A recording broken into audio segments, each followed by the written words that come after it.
Vamos a comenzar a hablar acerca de estenosis aórtica. El área en sí del anillo valvular aórtico es de aproximadamente 3 a 4 centímetros cuadrados. Ya sabemos que la válvula aórtica está compuesta por tres valvas semilunares. Aquí tenemos la valva anterior, la valva septal, la valva posterior. Y cuando hablamos específicamente de estenosis aórtica, a lo que nos estamos refiriendo es a la obstrucción a la eyección ventricular izquierda. Se trata de la lesión valvular más frecuente a nivel mundial. La obstrucción puede producirse a nivel valvular, subvalvular o supravalvular. Y esto a lo que se refiere es a la ubicación en sí de la lesión que puede generar una obstrucción en la salida de sangre del ventrículo izquierdo hacia la circulación mayor. Y aquí tenemos una imagen donde se esquematiza pues a lo que nos estamos refiriendo cuando hablamos de una estenosis valvular, que es aquella que se establece directamente por una alteración a nivel de la válvula. Una estenosis supravalvular cuando hay una estrechez por arriba de la válvula aórtica y una estenosis subvalvular cuando pues tenemos una estrechez por debajo de la válvula aórtica. Se dice que la estenosis aórtica afecta en promedio a 25% de todos los pacientes de valvulopatía cardíaca crónica y el 80% de los pacientes adultos con estenosis aórtica valvular sintomática son varones. Esto es comprensible porque ya veremos más adelante que la principal causa de estenosis aórtica es la patología degenerativa y está asociada en gran medida a factores que tienen que ver también con el riesgo cardiovascular, sobre todo lo que corresponde a la aterosclerosis. Y ya sabemos que este tipo de factores tienen mayor trascendencia en el sexo masculino, por eso es que pues el 80% de los pacientes adultos con estenosis aórtica valvular sintomática son varones. Ya hablando un poquito más acerca de lo que son las causas de estenosis aórtica, vamos a dividirlas como dijimos previamente, dependiendo de la ubicación donde se genere esa estenosis, si es supravalvular, si es valvular o subvalvular. En lo que respecta a la estenosis aórtica valvular, que es la primera que vamos a empezar a tratar, es la forma más común. Corresponde casi al 90% de las estenosis aórticas y esta puede ser congénita en algunas ocasiones. ¿A consecuencia de qué podría generarse una estenosis aórtica valvular congénita? Bueno, por una válvula bicúspide o monocúspide. Es decir, que en lugar de tener tres valvas, la válvula aórtica tiene únicamente dos o una valva, en cuyo caso los síntomas se manifiestan durante la infancia, la adolescencia o la vida adulta, según el grado de alteración valvular. En ocasiones puede asociarse con insuficiencia aórtica también. En pocas palabras, cuando tenemos este tipo de alteración de válvula bicúspide o monocúspide, se puede establecer una doble lesión aórtica, es decir, una estenosis y una insuficiencia aórtica a la vez.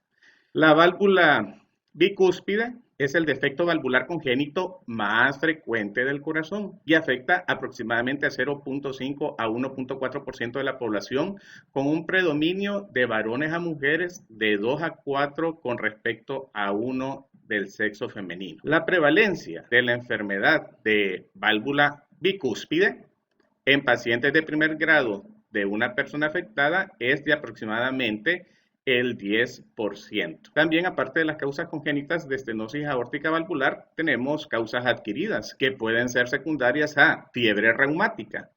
Y esta causa representa el 25% de los casos y suele asociarse a compromiso de la válvula mitral, como ya lo hemos visto previamente, cuando hablamos de valvulopatía mitral, que de hecho la fiebre reumática es la causa más frecuente de estenosis mitral. Y los síntomas se presentan en la vida adulta, al igual como también lo mencionábamos cuando hablábamos sobre fiebre reumática y el periodo de latencia tan prolongado que tiene la persona que padece esta patología, durante el cual puede permanecer asintomático y presentar los síntomas secundarios a una carditis reumática e incluso hasta el cuarto decenio de la vida. La enfermedad reumática de las valvas aórticas produce fusión comisural que origina en ocasiones un aspecto bicúspide de la válvula por la unión precisamente de esas valvas. Esto a su vez hace que las valvas sean más susceptibles a cualquier traumatismo y al final origina fibrosis, calcificación y mayor estrechez. También dentro de las causas adquiridas de estenosis aórtica valvular tenemos la causa degenerativa por calcificación valvular. Representa el 50% de las estenosis aórticas en mayores de 70 años y se asocia con insuficiencia aórtica en un 25% de los casos. Y bueno, esta causa degenerativa por calcificación valvular es, por así decirlo, la causa más frecuente de estenosis aórtica valvular. La estenosis aórtica en adultos generalmente se debe a la calcificación degenerativa de las valvas aórticas y aparece más a menudo sobre un sustrato de afectación congénita. Ya habíamos hablado de las causas congénitas de estenosis aórtica valvular, o sea, la válvula aórtica bicúspide, o bien deterioro crónico, que sería ya una válvula tricúspide. Aquí no habría alteración en lo que respecta al número de valvas de la válvula aórtica, o a consecuencia de una inflamación reumática previa. Básicamente lo que está diciendo aquí es que los adultos están propensos a una estenosis aórtica debido a calcificación degenerativa cuando exista alguna de estas condiciones, una afectación congénita, válvula aórtica bicúspide, deterioro crónico o bien inflamación reumática previa. Sin embargo, el proceso de deterioro y calcificación de la válvula aórtica no es pasivo, sino más bien comparte muchas características con la aterosclerosis vascular, que incluye disfunción endotelial, acúmulo de lípidos, activación de células de inflamación, liberación de citocinas e incremento de algunas vías de señalización. Cerca del 30% de las personas mayores de 65 años de edad muestran algunos niveles de esclerosis de la válvula aórtica. En pocas palabras, el proceso degenerativo de la válvula aórtica guarda relación también con lo que corresponde a la aterosclerosis. Y por tal motivo, resulta que las dislipidemias y la diabetes son factores de riesgo para su desarrollo. Y también algunos factores tradicionales de riesgo de aterosclerosis se han vinculado con la aparición y evolución de estenosis aórtica calcificada. Y estos incluyen colesterol de lipoproteína de baja densidad, o sea, la LDL, lipoproteína A, diabetes mellitus, tabaquismo, nefropatía crónica y síndrome metabólico. De tal manera que estos antecedentes predisponen al paciente a un mayor riesgo de desarrollar una estenosis aórtica valvular. Luego, en lo que corresponde a la estenosis aórtica supravalvular, ya esta es poco frecuente. Corresponde aproximadamente al 1% y se manifiesta durante la infancia, usualmente, y más raramente en la adolescencia. Algunos pacientes presentan en forma concomitante estenosis de las ramas de la arteria pulmonar. Y pues habíamos hablado también de que existen causas subvalvulares y estas representan el 9% de los casos, sea con obstrucción dinámica o con obstrucción fija. Aparece durante la infancia o en la vida adulta y puede asociarse con insuficiencia mitral y o aórtica. En la endocarditis infecciosa, precisamente esta estenosis aórtica subvalvular puede complicar su evolución. En lo que ya corresponde a la fisiopatología, diremos que a medida que el orificio de la válvula aórtica se reduce, se genera una sobrecarga progresiva de presión que, por mecanismos no bien conocidos, causa una hipertrofia de la pared ventricular. En términos generales, se considera que representa obstrucción importante del flujo de salida del ventrículo izquierdo, un área efectiva del orificio aórtico menor de 1 centímetro cuadrado, es decir, aproximadamente menos de 1/3 del área del orificio normal. El tamaño normal, que es de aproximadamente de 3 a 4 centímetros cuadrados. Bien, y un punto importante que hay que considerar en todas las valvulopatías es la evolución de las mismas, porque dependiendo si una valvulopatía es aguda o es crónica, así también van a variar los mecanismos fisiopatológicos relacionados con la aparición de las diferentes manifestaciones clínicas generadas por esa valvulopatía en una condición u otra. De tal manera que en una estenosis aórtica crónica, la función contráctil del ventrículo izquierdo se conserva gracias a la hipertrofia concéntrica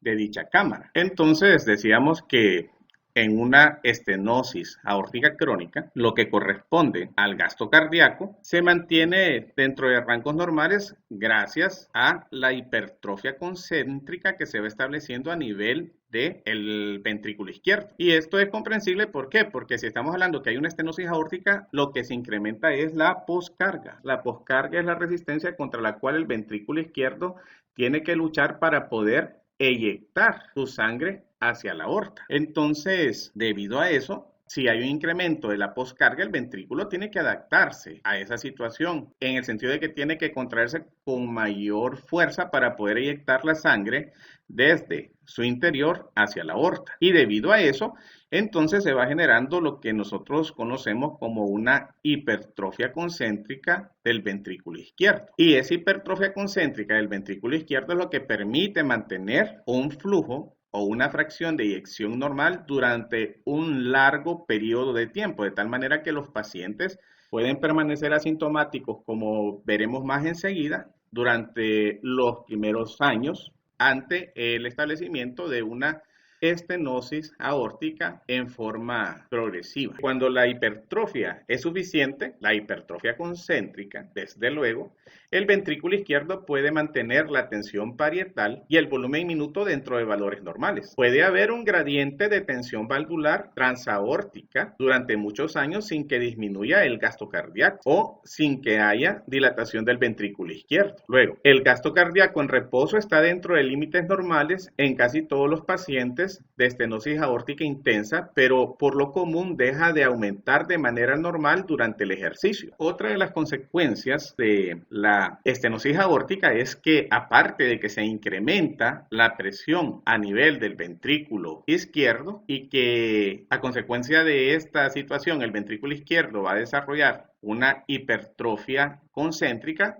aquí observamos que hay una disminución de la capacidad volumétrica del ventrículo izquierdo, por lo tanto lo que corresponde también al volumen telediastólico va a disminuir. Y si disminuye el volumen telediastólico, eso significa que gran parte de la sangre que debe pasar de la aurícula hacia el ventrículo no pasa. Entonces, la aurícula en esas circunstancias empieza a experimentar aumento del tamaño, porque parte de la sangre que debe pasar hacia el ventrículo se está quedando retenida en su interior. Y a consecuencia de eso, entonces, también se puede establecer una fibrilación auricular, que ya lo hemos visto previamente. Y en esas circunstancias, cuando se establece una fibrilación auricular, diremos que la desaparición de la contracción auricular vigorosa cronometrada de manera apropiada, como se observa en la fibrilación auricular o la disociación aurículo-ventricular, puede causar una evolución rápida de los síntomas en el caso de un paciente con estenosis aórtica. Por tal motivo, cuando nosotros tenemos un paciente con estenosis aórtica, es importante que definamos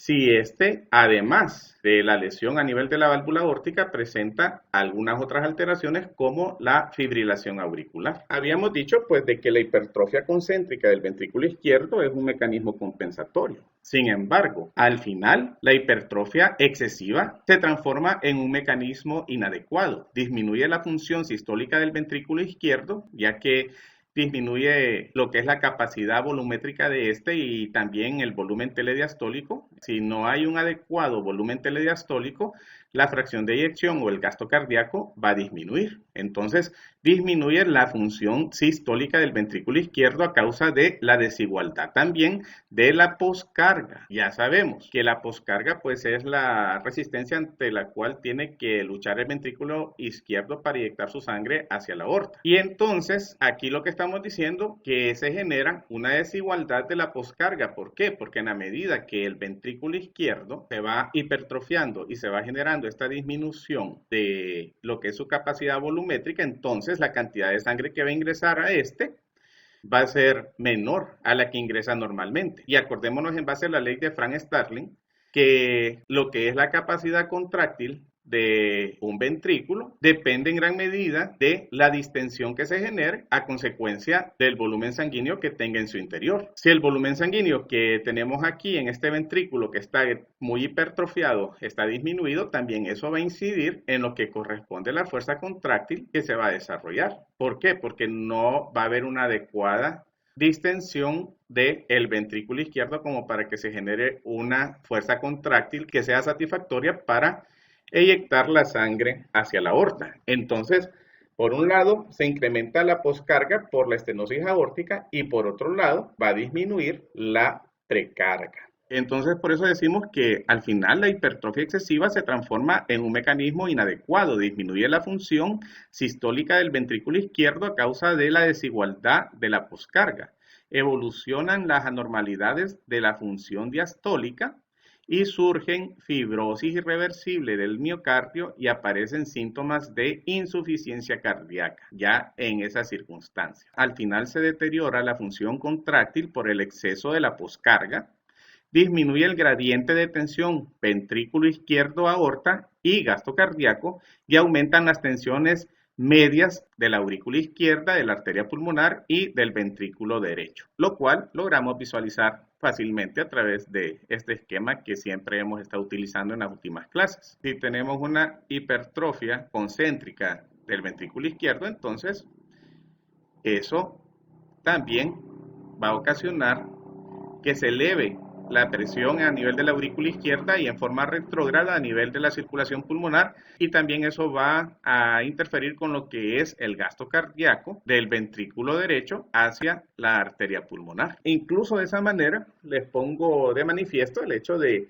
la importancia de analizar toda valvulopatía desde esa perspectiva también, considerando que una valvulopatía puede causar alteraciones por el desequilibrio a nivel de presiones que se genera en las cámaras que anteceden a esa válvula que está dañada, como el caso que acabamos de exponer, que una estenosis aórtica puede llegar a alterar la función tanto del ventrículo izquierdo, aurícula izquierda, aumentar las presiones a nivel de la circulación pulmonar y alterar la función también del ventrículo derecho, favoreciendo así el establecimiento de una insuficiencia cardíaca derecha. Entonces siempre hay que analizar toda valvulopatía de esa forma. El rendimiento y la función del ventrículo izquierdo pueden disminuir todavía más por la coronariopatía sobreañadida epicárdica. Bueno, y en base a eso, pues, también tenemos que considerar que la hipertrofia del ventrículo izquierdo, el incremento de su presión sistólica y diastólica y la prolongación de la eyección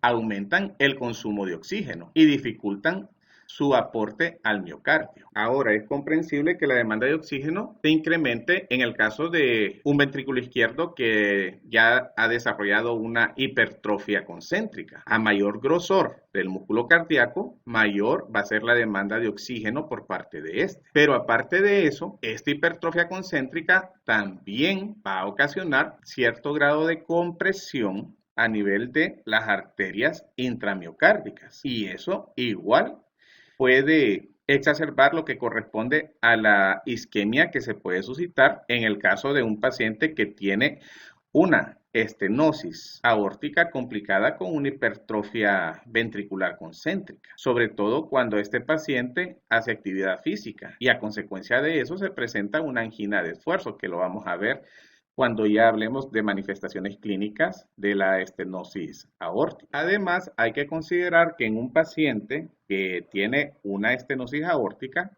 en base a lo que ya habíamos dicho con respecto a la etiología, que la causa principal de esta es degenerativa y asociada a ateroesclerosis, bueno, partiendo de eso, cuando nosotros tenemos un paciente mayor de edad, podríamos hablar mayor de 65 años, que tiene una estenosis degenerativa de la válvula aórtica, hay que considerar que este paciente, además de esa alteración a nivel de la válvula aórtica, está cursando con una patología aterosclerótica. Y la aterosclerosis ya sabemos que afecta por igual todas las arterias a nivel sistémico y las mismas arterias coronarias. Por lo tanto, es de considerar también que la arteriosclerosis coronaria es otro factor que está implicado en lo que corresponde a las manifestaciones miocárdicas isquémicas que se pueden generar a consecuencia de una estenosis aórtica. Pero además, incluso en caso de no haber coronariopatía obstructiva, disminuye el flujo coronario al grado de que se desencadena isquemia en situaciones de necesidad excesiva. Y el flujo coronario disminuye a consecuencia de la compresión que genera el mismo ventrículo hipertrofiado sobre las arterias coronarias intramiocárdicas. La densidad capilar disminuye en relación con el espesor de la pared, que es lo que hemos dicho. Aumentan las fuerzas de compresión y la mayor tensión telediastólica del ventrículo izquierdo aminora la tensión de impulso coronario. Y esto es algo que se va a establecer usualmente ya en etapas avanzadas de una estenosis aórtica. Y aquí estamos hablando de una mayor tensión telediastólica del ventrículo izquierdo. Eso quiere decir que debido a que ha habido una disminución de la capacidad volumétrica del ventrículo izquierdo, entonces la presión telediastólica se puede incrementar con una cantidad moderada de sangre que logre pasar la aurícula izquierda hacia el ventrículo. ¿Por qué? Porque con una cantidad menor de sangre a la que normalmente recibe el ventrículo, se debe incrementar la presión que se genera en el interior de este, debido a que está hipertrofiado. Y por eso se hace énfasis en eso, pues. La densidad capilar disminuye en relación con el espesor de la pared, aumentan las fuerzas de compresión y la mayor tensión telediastólica del ventrículo izquierdo aminora la tensión del impulso coronario, es decir, interfiere con lo que es el flujo a nivel de las arterias coronarias. Esa mayor tensión generada por el aumento de la presión telediastólica en el ventrículo izquierdo. Y el endocardio es especialmente vulnerable a la isquemia por dicho mecanismo, lo cual vamos a ver más a profundidad cuando abordemos el tema de cardiopatía isquémica. Pero por lo pronto, lo que hay que tener claro es que de las capas del corazón, el subendocardio es especialmente vulnerable a la isquemia por dicho mecanismo. De hecho, el subendocardio es en sí la capa del corazón que es más sensible ante la isquemia. O sea que es la primera capa que suele experimentar alteraciones cuando se establece una obstrucción a nivel de alguna de las arterias coronarias que interfiere con el adecuado flujo sanguíneo que proporciona oxígeno al músculo cardíaco. Ya en lo que respecta a las manifestaciones clínicas, la estenosis aórtica rara vez tiene importancia clínica hasta que la estenosis valvular alcanza 1 centímetro cuadrado. Y fíjense bien, estamos hablando de que la válvula aórtica tiene un diámetro normal de 3 a 4 centímetros cuadrados. Y aquí lo que estamos diciendo es que se van a generar síntomas hasta que ese diámetro llegue a disminuir a 1 centímetro cuadrado o menos. Incluso la estenosis aórtica intensa puede persistir por años sin generar síntoma alguno, por la capacidad del ventrículo izquierdo hipertrófico de generar el incremento de tensiones intraventriculares necesario para conservar el volumen sistólico normal. Por tal motivo, ustedes no se vayan a asustar cuando de repente en un paciente en particular que están historiando por una patología totalmente ajena a una valvulopatía aórtica, desde luego, le encuentren un soplo de estenosis aórtica y él no manifiesta ninguna sintomatología a consecuencia de ese soplo, aun cuando ustedes perciban que ese soplo tiene una intensidad considerable. Eso es bien común, sobre todo cuando estamos hablando de pacientes, claro está, mayores, en los cuales lo que se ha establecido es una estenosis aórtica degenerativa. Muchos pacientes, de hecho, tienen estenosis aórtica y no se dan cuenta, sino hasta cuando el médico les oculta y hace de su conocimiento ese hallazgo. Pero con el curso de los años, la mayoría de los pacientes con estenosis aórtica pura o predominante muestran obstrucción cada vez mayor, pero no presentan síntomas hasta el 6º u 8º decenio de la vida. Sin embargo, una vez que aparecen los síntomas, generalmente ya está indicada la sustitución valvular. Y los adultos con enfermedad con válvula aórtica bicúspide terminan por mostrar notable disfunción valvular y síntomas 10 a 20 años antes de lo que corresponde al periodo de tiempo en el cual se puede presentar la sintomatología en el paciente con estenosis aórtica, que dijimos que era hasta el 6º u 8º decenio de la vida. Los síntomas característicos son la angina de pecho, el síncope y la disnea de esfuerzo. Y una vez que aparecen estos síntomas, la supervivencia del paciente se reduce si no se resuelve la obstrucción valvular. Así, el promedio de vida es de 2 años. Fíjense bien, así el promedio de vida es de 2 años cuando aparece la disnea, de 3 años cuando aparece el síncope y de 5 años cuando se desarrolla la angina de pecho. Para que tengan una idea de lo que es la esperanza de vida en estos pacientes ya cuando se establece la sintomatología a consecuencia de una estenosis aórtica. Ya eso indica que hay un deterioro importante de la válvula aórtica, pues sí, ya lo dijimos, que generalmente los síntomas aparecen hasta que la estrechez de esa válvula aórtica llega a alcanzar 1 centímetro cuadrado o menos.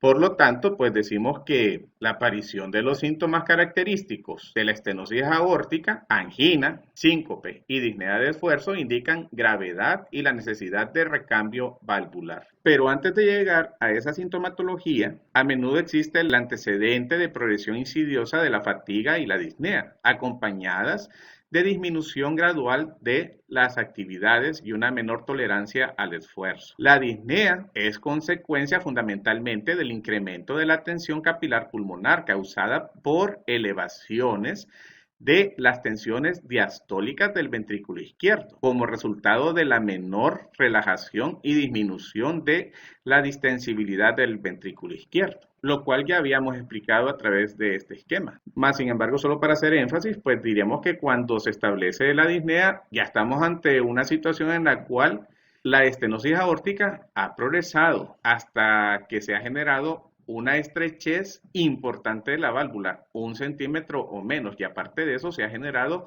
una gran hipertrofia a nivel del ventrículo izquierdo, que es lo que ha condicionado lo que corresponde a la transmisión retrógrada de la elevación de la presión a nivel de la aurícula izquierda y vasculatura pulmonar. Y de ahí entonces surge la disnea que se va estableciendo de forma progresiva en un paciente con estenosis aórtica. En cuanto a la angina de pecho, que ya dijimos que es uno de los síntomas cardinales de la estenosis aórtica, bueno, por lo común la angina de pecho surge en una etapa poco más tardía y refleja el desequilibrio entre las mayores necesidades de oxígeno del miocardio y la menor disponibilidad de oxígeno, a consecuencia de lo que ya habíamos hablado, que se generaba a nivel de las arterias coronarias, producto de la hipertrofia concéntrica del ventrículo izquierdo. Puede haber coronariopatía o no, que lo habíamos dicho, aunque su coexistencia es común en pacientes con estenosis aórtica mayores de 65 años de edad. De forma característica,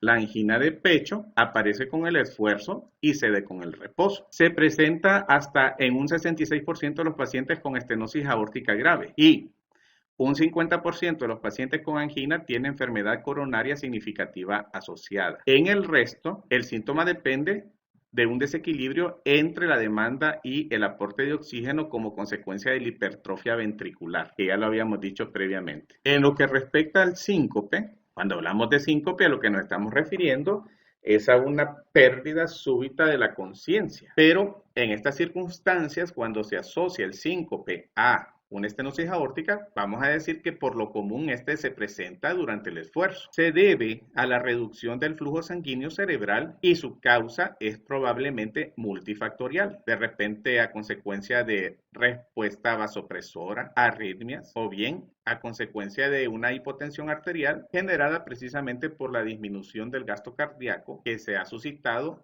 tanto por la estrechez de la válvula aórtica como por la misma hipertrofia del ventrículo izquierdo que va a ocasionar que disminuya el volumen telediastólico y de esa manera también va a contribuir a que se establezca una disminución del gasto cardíaco. Ahora, cuando aparece en reposo el síncope, podría estar relacionado con el desarrollo de arritmias, tales como fibrilación auricular o taquicardia ventricular, o bien podría deberse a trastornos de la conducción, como un bloqueo auriculoventricular, lo cual se va a identificar a través de un electrocardiograma. En cuanto a la disnea, es un síntoma tardío de evolución progresiva que puede progresar al edema agudo de pulmón. Cuando decimos un síntoma tardío, esto también se aplica para lo que corresponde a la angina de esfuerzo y al síncope. Tanto la angina de esfuerzo como el síncope y la disnea, que mencionamos que son síntomas cardinales de una estenosis aórtica, se van a presentar ya en etapas avanzadas. Es decir, cuando la estenosis aórtica ha progresado hasta dejar un diámetro aproximado de 1 centímetro cuadrado o menos incluso. Y a consecuencia de eso también se ha establecido una hipertrofia concéntrica del ventrículo izquierdo. Y es precisamente ese fenómeno de la hipertrofia concéntrica con la consiguiente disminución de la capacidad volumétrica del ventrículo izquierdo lo que va a condicionar la aparición de esos síntomas. Por un lado, la angina, porque esta hipertrofia concéntrica genera compresión a nivel de las arterias coronarias intramiocárdicas. Y por otro lado, el síncope, porque esta disminución de la capacidad volumétrica del ventrículo va a ocasionar que disminuya la fracción de eyección. Y entonces A raíz de eso, ¿qué se va a presentar? Se va a presentar un síncope, sobre todo en el momento que el paciente realiza algún esfuerzo. ¿Por qué? Porque durante el esfuerzo el corazón tiene que trabajar más y bombear más sangre, pero como se ve imposibilitado para elevar esa fracción de eyección a consecuencia de la estenosis aórtica y de la capacidad volumétrica del ventrículo izquierdo, entonces no se eleva esa fracción de eyección durante el esfuerzo y por lo tanto también a consecuencia de eso disminuye la irrigación sanguínea a nivel periférico y a nivel del cerebro, lo cual condiciona la aparición del síncope. Y por otro lado, lo que ya corresponde a la disnea, lo habíamos mencionado, pues de que cuando se trata de disnea, lo que ha acontecido es que esos cambios que ya hablamos previamente que se establecieron a nivel del ventrículo van ocasionando que a nivel de la aurícula izquierda quede retenida sangre, parte de la sangre que tuvo que haber pasado al ventrículo izquierdo. A consecuencia de eso, se incrementa la presión en la aurícula izquierda, en forma retrógrada se incrementa la presión a nivel de la circulación pulmonar y pues ese incremento de la presión a nivel de la vasculatura pulmonar condiciona la aparición de la disnea. ¿Por qué? Porque se empieza a generar también un trasudado hacia el espacio intersticial y eso dificulta en sí la expansibilidad de los pulmones y condiciona el establecimiento de una disnea, sobre todo cuando el paciente realiza actividad física. La ortopnea, la disnea paroxística nocturna y el edema pulmonar, es decir, manifestaciones de insuficiencia de ventrículo izquierdo, también aparecen solo en fases avanzadas de la enfermedad. A medida que va progresando ese deterioro de la función del ventrículo izquierdo, entonces aparecen después de la disnea de esfuerzo, la ortopnea, disnea paroxística y el edema pulmonar. Solo para hacer énfasis, mencionar este dato, que por lo común el gasto cardíaco en reposo se conserva de forma satisfactoria hasta estadios avanzados, por lo que la fatiga notable, debilidad, cianosis periférica, caquexia y otras manifestaciones clínicas de disminución del gasto cardíaco no son intensas hasta fases avanzadas de degeneración valvular. Por lo regular son hallazgos tardíos en pacientes con estenosis aórtica intensa y aislada, la hipertensión pulmonar grave que culmina en insuficiencia de ventrículo derecho e hipertensión venosa sistémica, hepatomegalia, fibrilación auricular y reflujo tricuspidio, que en este caso ya estaríamos hablando de que se trataría de una insuficiencia tricuspidia funcional. Ya en lo que respecta a hallazgos al examen físico en un paciente con estenosis aórtica, vamos a empezar a hablar de la presión arterial. Sin embargo, antes de continuar, siempre quiero que tengan claro de que los hallazgos al examen físico van a depender de la severidad de la estenosis, de la manera como esa estenosis haya llegado a dañar el ventrículo izquierdo incluso, o cómo haya llegado a progresar hasta establecerse una hipertensión a nivel de la vasculatura pulmonar. Pero bien, en ocasiones puede ser que tengamos un paciente en quien únicamente identificamos un soplo de estenosis aórtica, incluso grado 1. Y a consecuencia de eso, pues de repente no va a haber más hallazgos al examen físico. Pero únicamente quiero que tengan claro de que los hallazgos van a depender precisamente de la severidad de la estenosis y del tiempo de evolución de la misma. En cuanto a la presión arterial sistémica por lo común está en límites normales. Ya dijimos que la estenosis aórtica por lo general es bien tolerada debido a los mecanismos de compensación del ventrículo izquierdo, bueno, resumidos en lo que corresponde a la hipertrofia concéntrica de este, que permite de esa forma que se establezca un gasto cardíaco normal, una fracción de eyección normal durante un gran periodo de tiempo, desde el momento en que empieza a establecerse la estenosis aórtica. Sin embargo, en etapas ulteriores, en que disminuye el volumen sistólico, la tensión sistólica puede disminuir y puede estrecharse la tensión diferencial o la presión de pulso. Solo para recordar, aquí tenemos lo que corresponde a la presión de pulso o presión diferencial, que ya habíamos dicho que es la diferencia entre la presión arterial sistólica y la diastólica. Bien, ¿por qué se generaría una disminución de la presión de pulso en un paciente con una estenosis aórtica? Cuando decimos eso, estaríamos refiriéndonos al hecho de que En lugar de que exista una diferencia de 40 milímetros de mercurio más o menos 10 en un paciente con estenosis aórtica, ejemplo, que de repente ya sabemos nosotros que una presión que encontramos usualmente en un paciente es de 120/80. No voy a decir que es la presión normal porque ya sabemos que esa no es la presión normal, en base a la clasificación actual de la OMS, pero la presión que normalmente nosotros esperamos encontrar en un paciente es de 120/80. En el caso de un paciente que tiene una estenosis aórtica, de repente vamos a encontrar una presión arterial que podría ser de 100/80. ¿Y a qué nos estamos refiriendo? A que en esa circunstancia lo que ha disminuido es la presión arterial sistólica. Y eso es fácil de explicar por qué. Porque ya habíamos dicho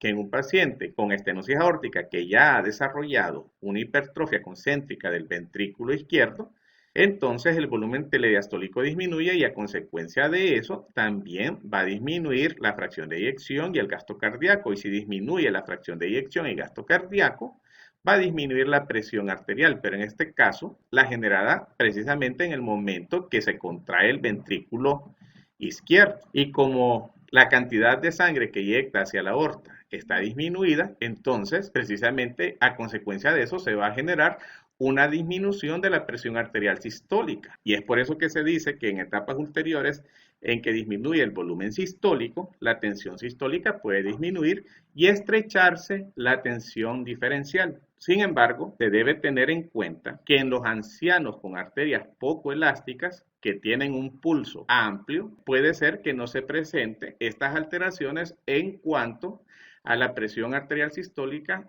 e incluso en cuanto a la tensión diferencial. Y esto acontece porque, bueno, si nos fijamos aquí, se hace referencia a ancianos con arterias poco elásticas. Cuando decimos esto, nos estamos refiriendo a precisamente aquella situación en la cual las arterias se han visto dañadas por la arteriosclerosis. Y ese daño generado por la arteriosclerosis ocasiona que las arterias se vuelvan más rígidas. Por lo tanto, en los pacientes que tienen problemas serios con arteriosclerosis, vamos a encontrar que la presión arterial sistólica se va a mantener elevada en comparación a la presión arterial diastólica. Porque en el momento que se tornan más rígidas las arterias, esto sobre la presión que incide principalmente es sobre la presión arterial sistólica, que es la que se genera en el momento mismo que el ventrículo izquierdo se contrae para inyectar su sangre a la circulación sistémica. Por eso es que en estos pacientes, a pesar de tener una estenosis aórtica, no se van a generar estos cambios que tienen que ver con la disminución del volumen sistólico o bien con la estrechez de la presión diferencial o de pulso, porque continuamente van a mantener una presión arterial sistólica elevada. Estos son los pacientes incluso que aun cuando reciben un tratamiento enérgico para hipertensión arterial, siempre continúa usted encontrándole valores de presión arterial elevados cada vez que llegan a consulta. Difícilmente se logran controlar esos niveles de hipertensión en ellos debido a la enfermedad aterosclerótica que han desarrollado. Ya en lo que respecta al pulso arterial, durante una estenosis aórtica, el pulso arterial es de ascenso lento, a lo que se le conoce como tardus. ¿Y por qué es de ascenso lento? Bueno, porque acordémonos de que la válvula aórtica está estenosada y que el ventrículo está haciendo esfuerzo para inyectar su sangre a través de esa válvula aórtica estrecha. Entonces, la cantidad de sangre va a ir saliendo en forma lenta a través de esa estrechez, a como podría salir si la válvula se abriera como lo hace normalmente. Entonces, por eso se dice que el pulso en estas circunstancias es de ascenso lento, o sea, tardus, y de amplitud disminuida, que cuando decimos amplitud nos estamos refiriendo a la capacidad de distensión de la arteria como tal, y como está disminuido el gasto cardíaco a consecuencia de la estenosis aórtica, entonces la distensión que se genera a nivel de las arterias cuando se contrae el ventrículo izquierdo también va a estar disminuida. Entonces ahí es donde nosotros decimos que la amplitud está disminuida. Por esa razón hablamos que en el caso de un paciente con estenosis aórtica, el pulso es tardus parvus. Y demás está decir, pues, debido al obstáculo que la válvula estenótica impone a la eyección ventricular. En muchos pacientes se intensifica la onda A en el pulso venoso yugular, pero en el caso de una estenosis aórtica, esto es consecuencia de la menor distensibilidad de la cavidad del ventrículo derecho, causada por el tabique interventricular hipertrófico que sobresale en ese espacio, es decir, hacia la cavidad ventricular derecha. Para que eso les quede más claro, pues miremos en la presente imagen lo que se estaba describiendo recientemente. Decimos que cuando estamos ante un paciente que tiene una estenosis aórtica grave que se ha complicado con una hipertrofia concéntrica del ventrículo izquierdo, pues acordémonos que una parte de la pared del ventrículo izquierdo también se comparte con el ventrículo derecho. Y esa es precisamente la correspondiente a el tabique interventricular. Entonces, cuando este tabique interventricular se hipertrofia, esto no solamente va a ocasionar alteración a nivel de la capacidad volumétrica del ventrículo izquierdo, también va a generar alteraciones en lo que corresponde a la capacidad volumétrica del ventrículo derecho. Claro está que no en la misma magnitud como se genera esta alteración a nivel del ventrículo izquierdo, pero parcialmente esa hipertrofia del tabique interventricular puede proyectarse hacia la cavidad ventricular derecha y de esa manera entonces también puede interferir con lo que corresponde al llenado del ventrículo derecho durante la diástole y también a consecuencia de eso, de que hay una disminución parcial de la capacidad volumétrica del ventrículo derecho, pues el volumen de sangre que tendría que ser eyectado de la aurícula derecha hacia el ventrículo no logra eyectarse de manera adecuada, por lo que parte de esa sangre queda retenida a nivel de la aurícula derecha. Y ya sabemos que la onda A del pulso yugular corresponde precisamente al momento en el cual la aurícula derecha se contrae para pasar su sangre desde su interior hacia el ventrículo izquierdo. Pero claro está que como hay una mayor cantidad de sangre a consecuencia de lo que ya hemos explicado, retenida a nivel de la aurícula derecha, entonces la contracción auricular en esas circunstancias va a ser más enérgica, lo que va a ocasionar que se intensifique la onda A del pulso venoso yugular.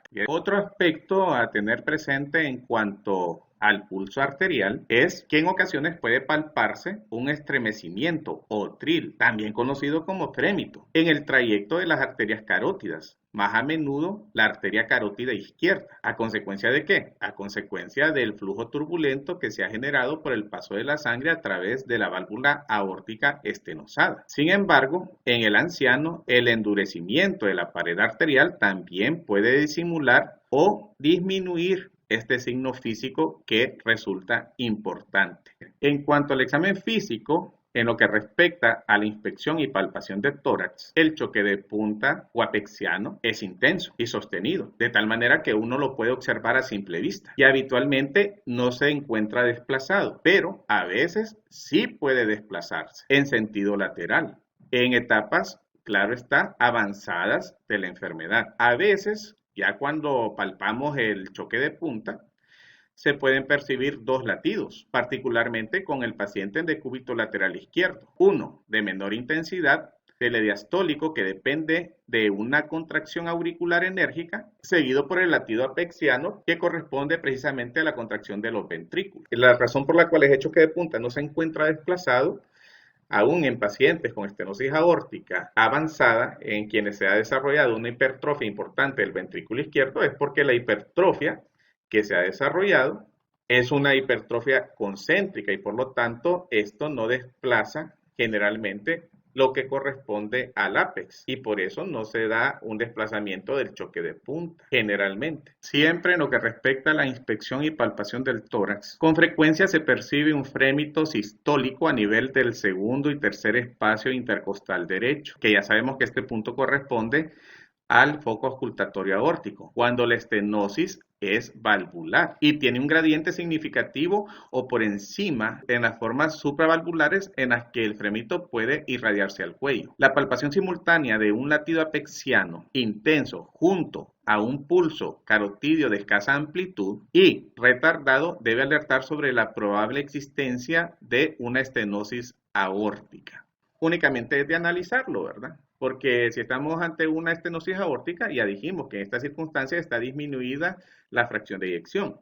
Entonces, si palpamos un latido apexiano intenso junto con un pulso carotidio de escasa amplitud, pues es de considerar que en esas circunstancias lo que estamos teniendo es una disminución de la fracción de eyección y que eso está asociado a una hipertrofia concéntrica del ventrículo izquierdo, que es lo que está generando precisamente un latido apexiano intenso. En lo que corresponde a la auscultación cardíaca en un paciente con estenosis aórtica, el ritmo por lo común es regular hasta finales de la evolución. En otros momentos, la estenosis aórtica debe sugerir la posibilidad de que haya también una valvulopatía mitral. Esto a consecuencia de que, en primer lugar, pues tener en cuenta de que la fiebre reumática puede ocasionar daño a nivel de la válvula mitral e igualmente podría ocasionar daño a nivel de la válvula aórtica, como lo vimos al inicio de la clase. Y por otro lado, pues también lo que corresponde a la estenosis aórtica como tal puede llegar a generar en algún instante alteración a nivel del anillo valvular mitral,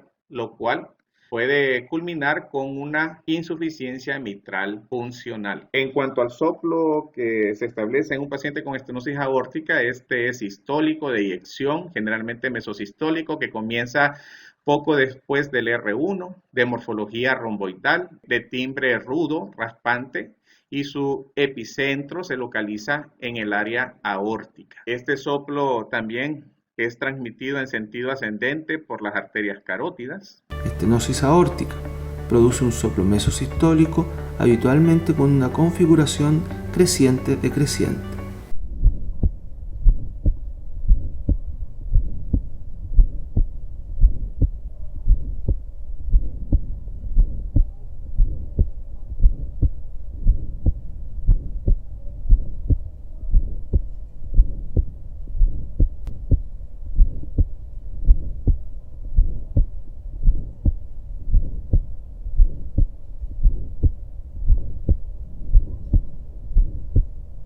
Ahí tenemos precisamente esquematizado, graficado, el soplo de una estenosis aórtica.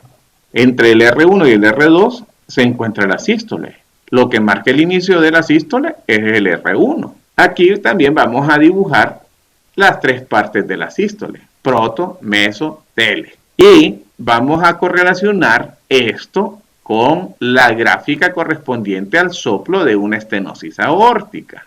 Y aquí pasa lo siguiente, tenemos dos partes, una en crescendo, que ahí la tenemos, y en esta fase en crescendo, ¿qué es lo que está aconteciendo? Pues precisamente en esta fase en crescendo es, por así decirlo, el momento en que empezó a ser eyectada la sangre a través de esa válvula aórtica hacia la aorta. Obviamente, por aquí tendría que estar la contracción isovolumétrica. Y como hay contracción isovolumétrica algo prolongada, por lo que hemos hablado, por la misma estrechez de la válvula aórtica que está generando una mayor fuerza de oposición ante la contracción generada por el ventrículo izquierdo para favorecer la apertura de la válvula aórtica, entonces se retrasa el inicio del soplo.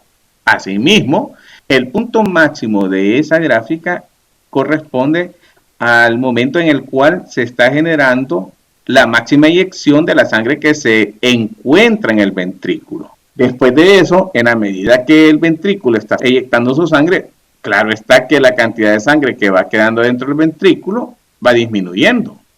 Y debido a que va disminuyendo, entonces se presenta la fase de crescendo. Entonces de ahí derivan el hecho de que este soplo por estenosis aórtica severa tenga esta morfología romboidal. En ocasiones, el soplo, sobre todo en pacientes ancianos y en los pacientes con enfisema, se le transmite en sentido descendente y de ahí al vértice, donde pueden confundirse con el soplo sistólico de la insuficiencia mitral, o sea, efecto Galabardín. ¿Por qué? Bueno, porque cuando estamos hablando que se genera un soplo sistólico en el foco mitral, inmediatamente uno lo que interpreta es que estamos ante una insuficiencia mitral. Más sin embargo, en estas circunstancias se puede descartar esa posibilidad simplemente auscultando el área axilar, que ya sabemos que si existiera una insuficiencia mitral, entonces el soplo se irradiaría hacia la axila, mientras que cuando estamos ante un efecto de Galabardín, claro está que no se va a generar esa irradiación, ya que el efecto de Galabardín únicamente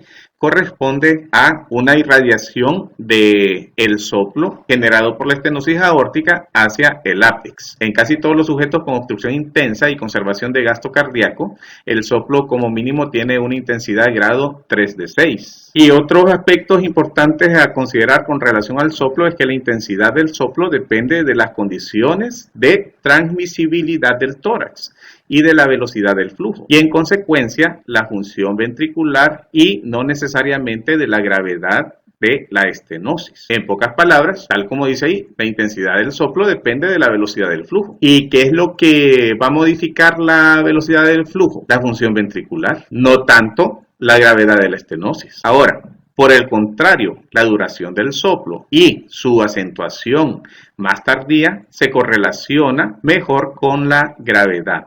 Nosotros, en base a esta escala, si tenemos un paciente que tiene una estenosis severa, este paciente podría tener un soplo grado 1, muy débil, malamente audible. ¿Por qué?